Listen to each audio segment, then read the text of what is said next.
Welcome, welcome. It's another hot day here in Portland, Oregon this summer. August 1st is when I am here. In case you're watching a replay on a reel, I'm Luminara, and I am going to talk today about various special diets for autism.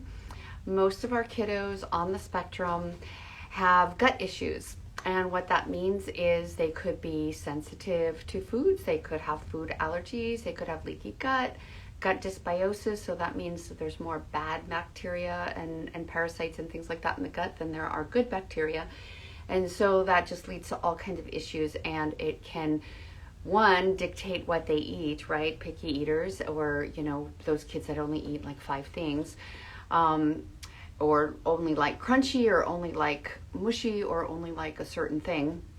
But also, it means they're not getting the right nutrition, and it means they might need a special diet to help them get through a particular phase while you're, let's say, healing the gut or working with your practitioner on something. So I really want to cover a bunch of different special diets. I'll give you some, what they are and what's in them, what's not in them, and then you can look up more information if that's, if you think that you might need to put your child on a special diet. So first of all, why, what would make you think this? And like I said, food allergies or sensitivities, which is a sign of dysbiosis. Your child might have red cheeks and red mouth and red ears after eating, so that's a sign. Your child might become hyperactive or aggressive after eating, might get rashes. They might have upset stomach and, big bloated belly, lots of gas. I talk to clients all the time who tell me these symptoms of their kids, especially after eating, but sometimes they can have a bloated belly like all the time. So the first thing I'm going to encourage you to do if your child has any autism behaviors and symptoms and signs is to keep a journal. So write down what you give them for every meal. Write down how they are when they wake up. Write down what they had for breakfast, and then their mood afterwards. So we call this a mood, food, poop, and sleep journal.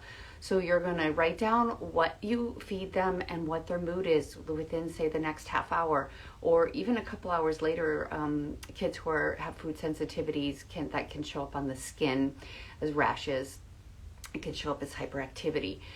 So we want to keep the mood that they're in correlated with the food that they eat. And then your child should be pooping every day, so you might want to keep that in the journal, like how much do they poop, what does the poop look like. There's something called the Bristol Poop Scale, and it numbers poop from 1 to 6, and it looks like different things. So if your child has little rabbit pellet poop, that's constipation, and you want their poop to come out as a smooth log like a snake, and at least once a day. So that is something you would put in the journal. And then how did they sleep at night? Because how your child sleeps is definitely going to affect a lot of things the next day, right? How present they are, how cranky they are, how much they want to eat or don't want to eat. So these are important things. All right, my mouse is not working. All right, because I'm looking at my notes. All right, so the diets I'm going to cover today, I've talked about this one before, but gluten-free, casein-free, the GAPS diet, gut and psychology syndrome, specific carbohydrate or SCD diet. There's a ketogenic diet, and then elimination diets. So there's eliminating salicylates, phenols, oxalates, and those are different compounds that are found in foods that can activate our kids in certain ways. So that's why I wanted to go over like what's in them, what's not in them, what's safe to eat. It's just a broad overview. So gluten is not just in wheat, it's also found in barley and rye and sometimes oats because it's added. And the thing that's the issue is the gliadin protein, which breaks down, the gluten protein breaks down into gliadin and can make gliadomorphines, which are like morphine substances and can get into the brain and create an addiction. So because morphine makes us feel really good. And Many crops are sprayed with glyphosate right before harvest. Many wheat and barley and rye and lentils and chickpeas. I'm not sure everything, but lots of grains are, because it desiccates or dries the grain and it's easier to harvest.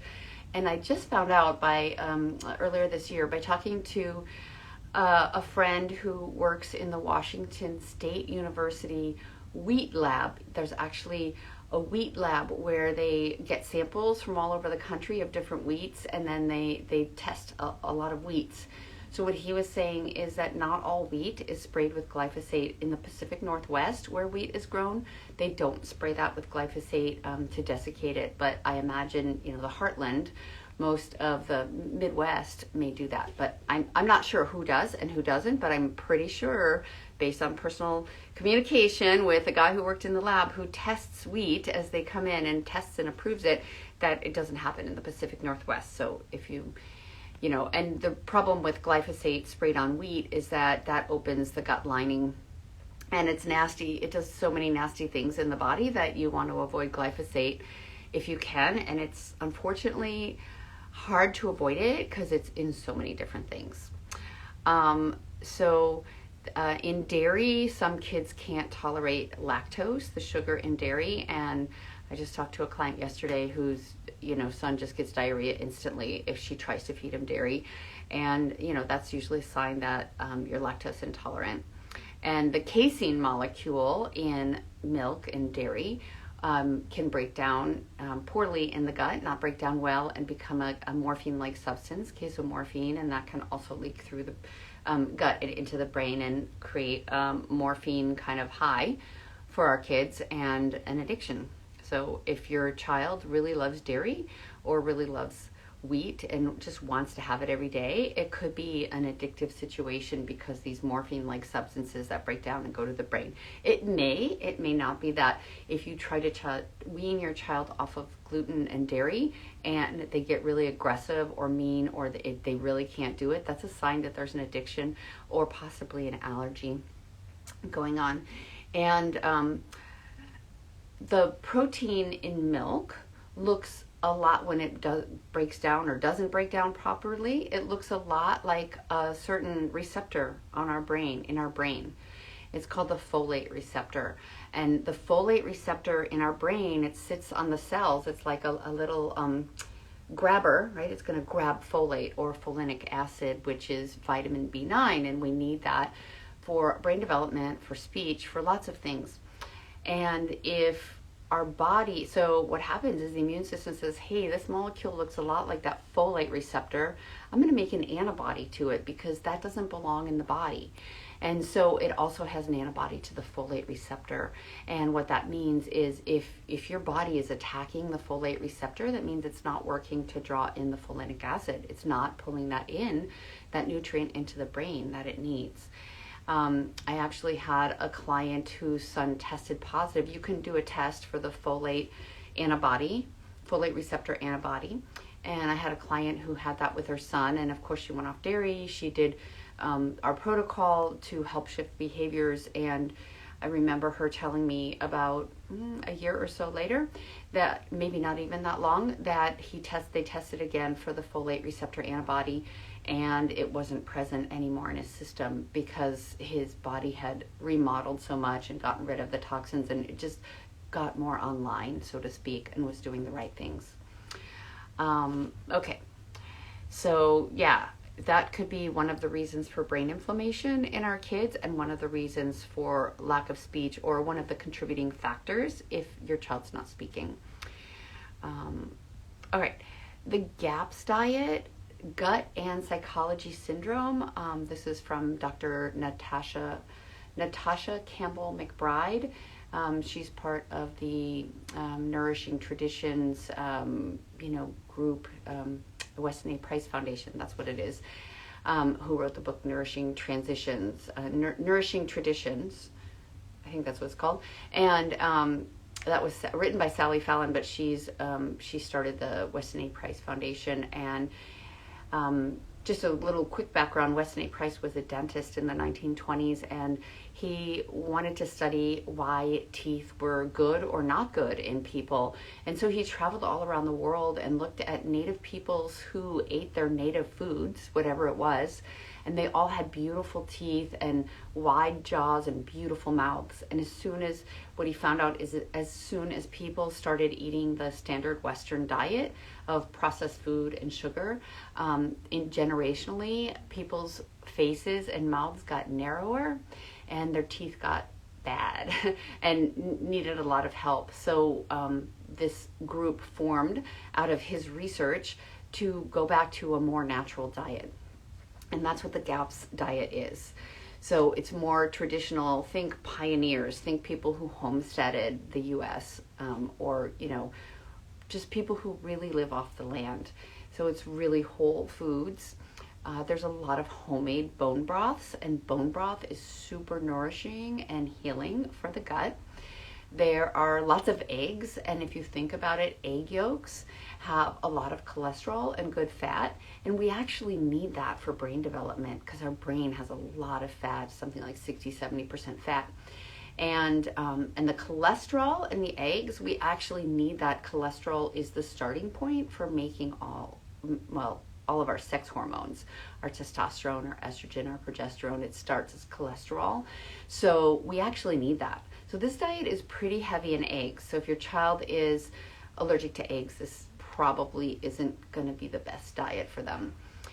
They also eat high quality meats. They do eat grains, but soak them. So the phytic acid and other chemicals get out of the grains. They do homemade yogurt and fermented vegetables. So it's full of probiotics. And they eat a lot of non-starchy vegetables. So the theme here is there's not a lot of highly available sugars for the microbes in the gut, the bad microbes to really munch on.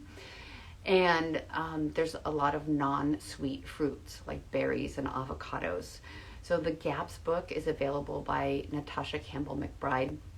And the Nourishing Traditions cookbook, which is how to prepare all these different kinds of foods, is by Sally Fallon. And I've talked to so many people who this has helped them so much, this GAPS diet, because it's really getting back to what our body can actually use and digest versus all the processed, chemical-laden food that we are marketed to in this day and age. And there's one thing I wanted to say about that. Yes, I had a client who her daughter was probably 13 or 14 when she started the GAPS diet, maybe a little older. And she said for the first time after being on it for like a few days or a week, she said, "Mom, my belly doesn't hurt." And up until then in her life, her belly hurt every single day. And she thought that was normal. She thought that this is just how life is. My belly hurts every day. So if your child can't talk to you or can't tell you this, or maybe he or she thinks it's just normal, maybe they're pushing on their belly, or always want pressure, or have a lot of gas or diarrhea or something, consider they might be in pain. Even if they're a picky eater, their belly might hurt, and they maybe don't want to eat certain kinds of foods because they don't feel good in the body. Next, I want to talk about the specific carbohydrate diet. So this is restricting the types of carbohydrates or easy sugar. Again, all of these diets have a theme. Almost all of them have a theme, which is low sugar, low carbohydrate. So this restricts the specific types of grains and sugars and starchy food. So what is allowed is fresh, unprocessed meats. So by unprocessed, I mean bacon probably wouldn't fit in there, right? Just a slab of red meat, or pork, just the muscle from the animal. Fresh fruits, and they are ripe and free from any added sugars. So if you get them in a can or something, that sugar tends to be added, and so preservatives too. So you want them really whole, fresh fruits. Bananas, apples, and pears are often well tolerated on the specific carbohydrate diet. And we give fresh vegetables, so it's mostly non-starchy vegetables. This would include things like carrots, broccoli, spinach, zucchini, green beans, lettuce, cucumbers, bell peppers, cauliflower, Brussels sprouts, asparagus, cabbage, and kale. And you notice a lot of those are in the brassica family, which has really good sulfur, which helps our sulfuration pathways, and biochemically speaking, which helps for detoxification. Some kids can't take that much sulfur, but I think we really need that in some way because it helps our detoxification. Eggs are allowed in this diet, homemade yogurt that's fermented to remove the lactose in there, and nuts and nut butters, and again, no preservatives. It's a pretty clean diet. And there's honey allowed in limited amounts, but you notice there's really no sugar in any of these. And I know it's hard to be sugar-free with our kids, but that's, almost a requirement. Otherwise, the easy sugar, not only can it lead to, pre-diabetes, pre-type 2 diabetes, which is happening more and more in our kids because sugar is in almost everything, but it can be really easy sugar to feed microbes and parasites in the gut that we really don't want to have around. So what's not allowed in the specific carbohydrate diet are grains like wheat and barley and rye and oats and rice and corn. So that would mean all your rice milk, your oat milk, those easy grains are not allowed because, again, they break down into sugar and they feed those microbes. Processed foods, so processed and packaged foods, because they contain additives, preservatives, and non-compliant ingredients, really. Legumes are not allowed, so that's like lentils and beans and peanuts. Starchy vegetables, so potatoes, no French fries. Dairy products, so anything containing lactose, really. All refined sugars and artificial sweeteners and high fructose corn syrup, which is being taken out of more and more food. But I just want to put in a little note about artificial sweeteners. I was just reading about sucralose the other day and how it actually wreaks havoc in the gut, and it helps our microbes, our microbial environment to be even worse. Initially, they thought sucralose went right through the body, but it does have some effect, and it does affect the body. So and sucralose is in a lot of things these days as an artificial sweetener. So I would definitely avoid that. Aspartame, I used to work at the NutraSweet company back in the day, and it's not great for a lot of people, the way it reacts in the body. So I would avoid all artificial sweeteners. They find it really disrupts the microbiome. Okay, processed meats, so deli meats, and of course that's our easy go-to. Anything with additives and preservatives. Fruits that are high in fructose or sorbitol, which is naturally in fruit. So that would be grapes and cherries to avoid on the specific carbohydrate diet. And alcohol, it's not relevant to children, but if you wanted to do the diet with your child, then you would avoid alcohol, because that's an easy sugar as well, converts into an easy sugar.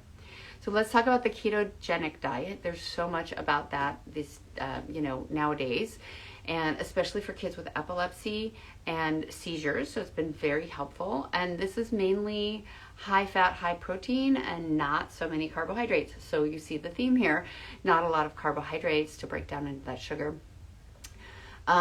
So the foods to give, of course, are good fats, which are avocado, coconut oil, or coconut milk in your recipes, nuts, and fatty fish. Low starch vegetables, which we talked about in the previous with the previous diet. High quality meats, eggs, and protein. So when I want to just say a bit about high quality protein, that means organic, pasture raised if possible. And if you're buying a protein powder, it's really easy to get fooled by marketing. First, it should be organic. A lot of ones look great on the shelf, but they're not organic. So if you're doing a whey protein or a pea protein or something, if the cow ate crappy food and didn't live very long and had a lot of antibiotics in its body, and had a lot of animals that we raise don't last very long because they're sick. So they butcher them before they get really sick. So this is why I say clean animals, clean eating. They're not eating genetically modified food, grains, and cow chow, whatever, I don't know what it's called, feed. So you want to have really high quality protein, but then you look for that in your protein powders as well, in your whey protein and your pea protein, because you don't want it sprayed with glyphosate. So clean. Low sugar foods, we talked about berries. And then foods to avoid, of course, on the ketogenic diet are high sugar foods, high carbohydrates like potatoes and rice. I know that's hard with some of our kids, and packaged and processed foods. So again, all of these special diets are about whole foods. And, there are so many recipes online. You can even type into ChatGPT, give me a keto, 7 days of a ketogenic diet for someone with autism. So you can find these things easily online. And I'm working on a recipe book for you guys too. All right, let's go to the next diet. So these are elimination diets, and why would we want to use these? Again, if your child reacts to food, you're going to keep a food journal and see, does my child react? Is he hyper? Is she aggressive? Does she get red around her mouth? Does she get red cheeks and red ears? So these are the circumstances where you might need an elimination diet. So let's talk about the low phenol diet. Phenol is a chemical that's found in plants, the phenolic compounds, and unfortunately they're found in some really good foods that are good for us. Berries, grapes, citrus, tomatoes, berries, I said that already, plum, apple, currants, and pomegranate. And also phenols found in vegetables like spinach and eggplant and peppers and broccoli. And it's also found in whole grains, wheats and oats, nuts and seeds, chocolate, cocoa, and lots of herbs and spices, mint, oregano, thyme, cinnamon, and definitely in condiments like ketchup and soy sauce and vinegar. So phenol can be a tough one to avoid. The foods that are okay are rice, fresh lean meats that aren't marinated or processed, white potatoes. So you can see this is quite a different diet than the other ones we've talked about. So I think it's tricky to do an elimination diet and still be kind of not feed the microbes all the starchy, high sugary, the things that break down into high sugar, into lots of sugar foods. Some types of gluten-free flours are permitted with the low phenol diet. You can have olive oil, coconut oil, clarified butter, which is also called ghee, any lactose-free dairy, eggs, and there's phenol-free teas. Probably a lot of our kids don't drink tea. Let's talk about the salicylate diet. So if someone's reacting to salicylates, actually this is the compound that's in aspirin, so you wouldn't want to give your child aspirin. But red cheeks, red ears for both phenol and salicylate. You would not, so foods that are high in salicylates that you would not want to feed your child are berries, avocado, raisins, grapes, plum, cantaloupe, cherries, apricots. So think about, what is your child like, and do they react to any of these? Vegetables are broccoli, spinach, cucumber, squash, and sweet potatoes. So some of these overlap with the high phenol or low phenol diet. Nuts and seeds, so particularly containing salicylates are pistachios, almonds, Brazil nuts, and chia seeds. That's a bummer because I love Brazil nuts. To get our daily amount of selenium, 2 Brazil nuts will give you what you need for selenium, and chia seeds are actually a great laxative and high in omega-3 fatty acids, so really good for your child, but not if you need to do a salicylate-free diet.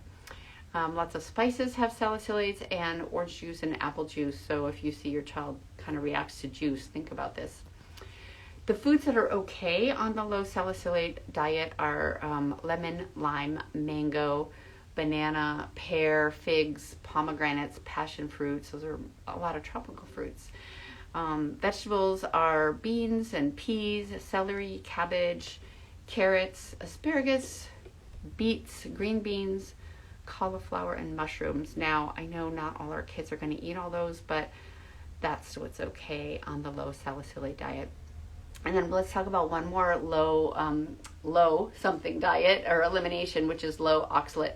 So oxalates in our body, when we have an oxalate compound, it's like a sharp little piece of glass in our body. So gout, which you may have heard of, is due to oxalates in the joints, and so the joints hurt.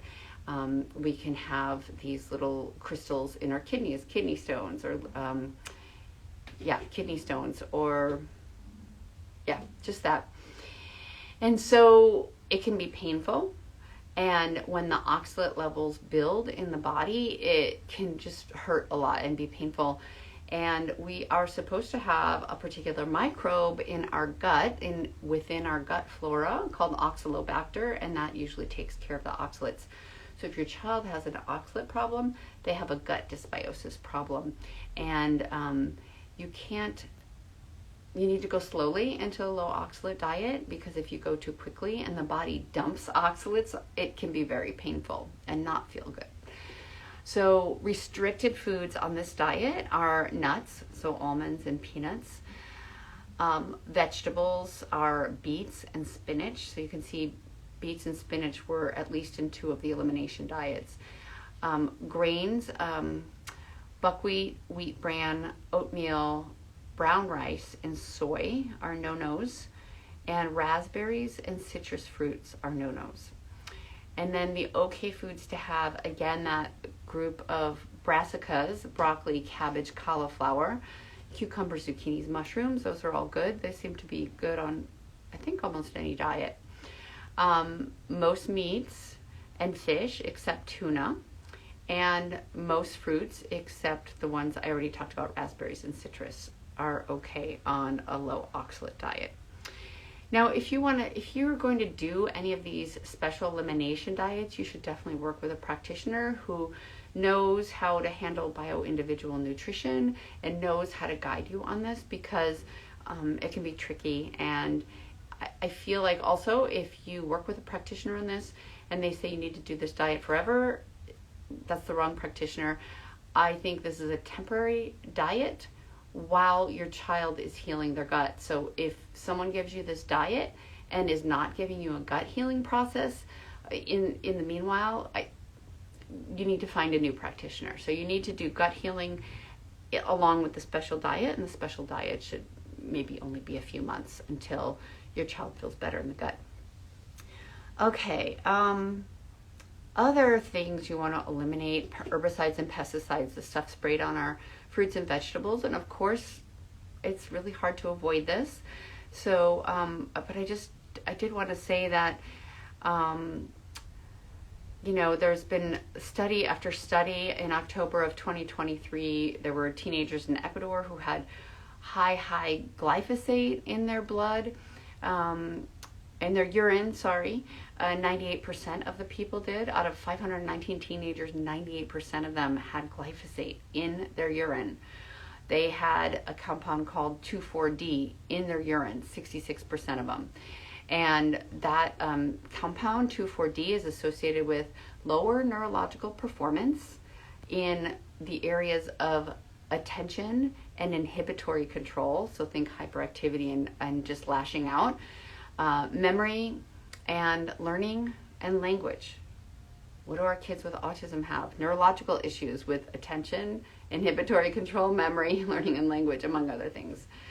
And keep in mind that meat from animals are given antibiotics and hormones and GMO feed. 44% more antibiotics are used in animals than in humans. So you really want to have clean meat. And then Moms Across America have done several studies lately. 95% of school lunches had different compounds in them, including glyphosate. 29 different pesticides were present in 74% of school lunches. 4 veterinary drugs and hormones were found in 9 of the lunch samples, and pretty dangerous levels. 100% of all school lunch samples contain heavy metals at up to over 6,000 times higher than the EPA's maximum allowable level that they test in drinking water. And most of these school lunches didn't have very many nutrients in them. So you want to really watch what your child eats, make them good food. And if you don't know how to make good food, I suggest taking a cooking class and maybe even taking one with your child. When I was traveling in Thailand with my son, when he was 13, we took a Thai cooking class, and to this day he loves to cook Thai, and with me or without me. Also, I wanted to talk a little bit about gluten-free food. A lot of it contains really crappy stuff. If you have a cracker or something or a cookie that's gluten-free, they have to put a lot of sugar in it to make it taste good. So a lot of them are really high in sugar. I noticed that a lot of them have ingredients like tapioca starch, brown rice flour, potato starch. So all of these are, and I hardly find anything that's organic. There are a few exceptions. So if it's not organic, it's sprayed with pesticides. So you want to watch the gluten-free substitutes, that are, there's so much marketed these days as gluten-free, and they're usually just crappy ingredients, unfortunately. So read labels is the bottom line. What did I want to say here? Right. So I had a client, Diane, who told me about her 7-year-old son, and he'd been out of control with stimming, hyperactivity, hurting people all the time at school. And when they changed his diet, he really shifted. He was calmer. He didn't lash out. He had less stimming. So when we put less toxic food in our kids, they have less toxic load to deal with, and things can get eliminated easier, or you're not putting in more that needs to get eliminated. I consistently find that our kids with autism are just loaded with toxins, and if we keep putting them in through food, air, water, drink, whatever, they just get overburdened, and what we need to do is open up their systems and get them to detox better, but it has to be done in a very gentle, safe way. So I have covered diets today. I just want to summarize that first of all, I encourage you to keep a food, mood, sleep, and poop journal so you can correlate which foods keep your child awake, which foods create a mood, which foods create constipation or maybe diarrhea. We went over the gluten-free, dairy-free diet and why you might want to use it. I went over the GAPS diet, gut and psychology syndrome. I went over the specific carbohydrate diet and the ketogenic diet and elimination diets, which I specifically touched on salicylate-free diet, so what to eat, what not to eat, the phenol diet, and the oxalate-free diet. I see I have a question, and you're welcome to ask any questions. I'm open to answering them. How can you get lead out of your kid's system? Yeah, lead is unfortunately commonly found in our kids, and usually you need a chelating agent to pull lead out. Sometimes lead is in the body because we have in our water, we have a natural source of radiation, or radium. Radium is a radioactive element that loves the bone. It's a bone seeker, and it can destroy bone. So if we have lead, we might have radium, because lead will kind of go in place of the radium, displace it. So that's one little thing to think about. Usually they pull lead out with EDTA, a compound called EDTA, but I don't recommend IV chelation. I think that's really harsh on a child, especially someone who can't talk and who's sensitive. So we have specific binders that we use. There are binders you can do bottoms up, EDTA. So that would be a suppository. And I can't remember, I saw those a while back, and I'm not sure that's the best method for kids. The EDTA has to be circulating and then come into the bowel, the lead and the EDTA have to meet. So anything you put bottoms up, anything you put up the rectum, is going to be absorbed 20 times better than if you give it orally, because it has to go through the liver and the intestines, the liver, before it goes out into the blood circulation. So that's a possibility, but you really need to work with a practitioner on this one to pull out lead. We do have certain binders that we take orally, we give orally, that stay in the gut and travel through the body that can help bind the lead. But that's part of a program, and you don't just start doing that right away. Before we pull lead out of kids or any metal, we have to make sure that their lymphatic system is open and that their liver is open, that they can process it. If you're removing lead from the brain, you want to make sure that first of all, the lymph channels are open so it can leave the brain. If those channels are blocked, which a lot of our kids are, it's just going to sit in another place on the brain and create more problems. And if the lymph isn't open, it's just going to sit in another place in the body and create more problems. So you really have to work on drainage, which is opening up the lymph and the liver and the colon before you start pulling toxins out. That's the really safe way to do it, and that's what most practitioners don't tell you about. They just want to pull toxins out and grab onto them when the system isn't open, and that's why a lot of our kids have detox reactions. Thanks, great question. And if anyone has any other questions, I didn't see any earlier on, just scrolling through. All right, awesome. Well, thank you so much for being here. This will be posted as a reel so you can get that information on the special diets. And I really encourage you, keep a food journal, watch what your child's moods are, watch how they sleep.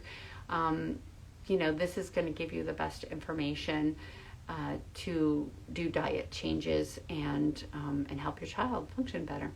Okay, see y'all next week. Bye.